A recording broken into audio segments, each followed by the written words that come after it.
Very very welcome to all साथियों। Exam fighter number 1 पे आप सभी का हार्दिक स्वागत है। झारखंड टेट एग्जाम 2024 के क्लास में आप सभी का ग्रांड वेलकम है, जहाँ पे हम लोग एसएसटी में एमसीक्यू सेशन को सॉल्व करेंगे। एसएसटी में हमारा जो मेजर सब्जेक्ट होता है वो होता है इतिहास, हिस्ट्री। तो हिस्ट्री से जुड़ा हुआ एक सेशन को अभी हम लोग करने वाले हैं। एमसीक्यू सेशन रहने वाला है ये, और 100% यहाँ से सवाल आते हैं और इस बार भी आएंगे, इसकी पूरी संभावना है। तो चलिए क्लास में बने रहें और क्लास में हमारे साथ एमसीक्यू को सॉल्व करने का प्रयास करें। तो पहला ये मुगल काल से जुड़ा हुआ सेशन रहेगा हमारा। मिडाबल यूनिवर्सिटी में मुगल काल से प्रश्न अक्सर आते हैं, चाहे कोई भी एग्जाम हो, मुगल काल से प्रश्न रहेगा। तो मुगल काल के दौरान जिले को किस नाम से जाना जाता था? अहर, विषय, सूबा या सरकार? तो देखिए, जो मुगल प्रशासनिक व्यवस्था था वह एक नंबर पे होता था सूबा। सूबा होता था, उसके नीचे होता था सरकार। सूबा के नीचे क्या होता था? सरकार। और सरकार के नीचे होता था परगना। सरकार के नीचे क्या होता था? परगना। तो ये उसके फिर महल वगैरह होता था, जहाँ गांव वगैरह इसको कह सकते हैं। तो ये हो गया एक तरह से राज्य, और ये हो गया जिला आपका, और ये हो गया प्रखंड। तो जिला पूछा गया, जिला में कौन हो जाएगा आपका? सरकार।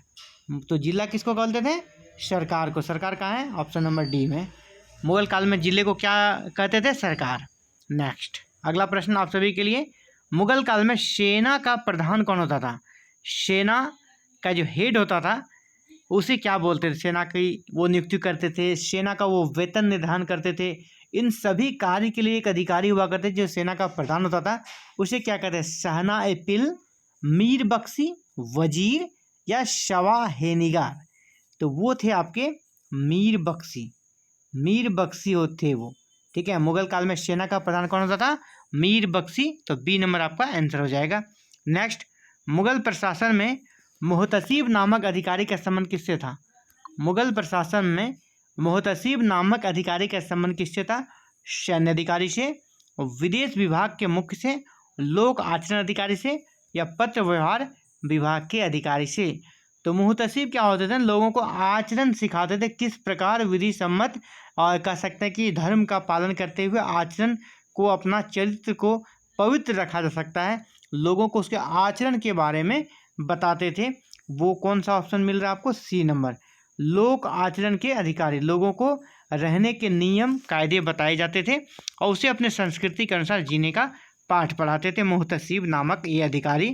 किस मुगल सम्राट ने तंबाकू के प्रयोग पर प्रतिबंध लगा दिया था? तंबाकू आप समझ रहे हैं, जो लोग खैनी खाते हैं ना, तंबाकू, उस पर बैन लगा दिया था मुगल काल में भी किसी शासक ने। किसने? अकबर, बाबर, जहांगीर या औरंगजेब?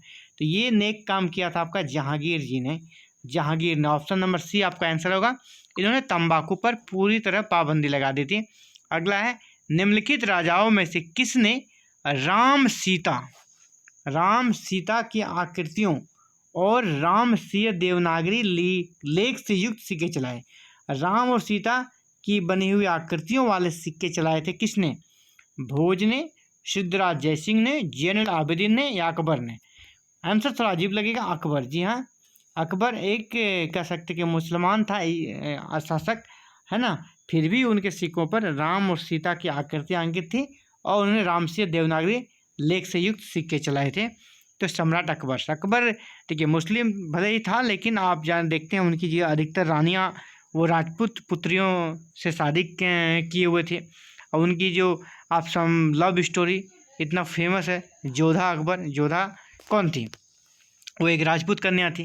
तो इस प्रकार उन्हें हिंदुओं से लगाव था और उनका हिंदुओं से अच्छा संबंध था। राजपूत नीति इसके लिए उन्होंने चलाई थी और उसे भारत का कह सकते हैं कि एक शूल कुल के सिद्धांत को पालना करने वाले शासक माने जाते हैं और जिसको धर्मनिरपेक्ष शासक की श्रेणी में शामिल किया जाता है। मुगल कालीन भारत में राज्य की आय का प्रमुख स्रोत क्या था? राज्य की आय का जो सबसे मेन स्रोत था वो क्या था? भू राजस्व। ऑप्शन नंबर सी क्या था? भू राजस्व। ऑप्शन नंबर सी आपका सही आंसर है। नेक्स्ट, मुगल शासन में तांबे का सिक्का कहलाता था। मुगल काल में सोने के भी सिक्के चलते थे, है ना, चांदी के भी चलते थे और तांबे के भी चलते थे। तो अलग अलग सिक्कों के अलग अलग नाम हुआ करते थे। यहाँ पूछा जा रहा तांबे के सिक्के जो थे वह क्या कहलाता था? जैसे रुपया, ये कहलाता था आपका चांदी का। रुपया किसका होता था? ये चांदी के सिक्के होते थे। रुपया, चांदी के सिक्के को ये भी पूछा सकता है। मुगल काल में चांदी के सिक्के को क्या बोलते थे? रुपया बोलते थे। आपका ये दाम जो है ये आपका तांबा का सिक्का को बोलते थे। और टंका ये भी आपका चांदी का ही होता था। और शमसी ये मिक्स टाइप से होता था। तो आपका आंसर क्या हो जाएगा? तांबा वाला कौन हो गया? दाम। तांबे के सिक्के दाम कहलाते थे। नेक्स्ट, मध्यकाल में बटाई शब्द का अर्थ था। मध्यकाल में बटाई शब्द मिलता है तो उसका अर्थ क्या था? बटाई का क्या मतलब था? धार्मिक कर था, लगान निर्धारण की विधि थी, धन कर था या संपत्ति कर था? तो आपका जो बटाई था ना वो लगान निर्धारण की ही विधि थी। लगान निर्धारण की एक विधि थी बटाई। ऑप्शन नंबर बी आपका राइट आंसर हो जाएगा। नेक्स्ट, चित्रकला की मुगल शैली का प्रारंभ किया। चित्रकला की मुगल शैली का प्रारंभ किसने किया? अकबर ने, हुमायूं ने, जहांगीर ने या शाहजहां ने?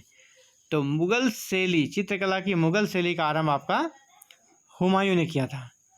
किसने किया था? हुमायूं। मुगल शैली का आरंभ इसने किया था। लेकिन इससे पूछा जाएगा पीक पर किसने पहुंचाया, सबसे ऊंचाई पर किसने पहुंचाया? तो वहाँ जहांगीर।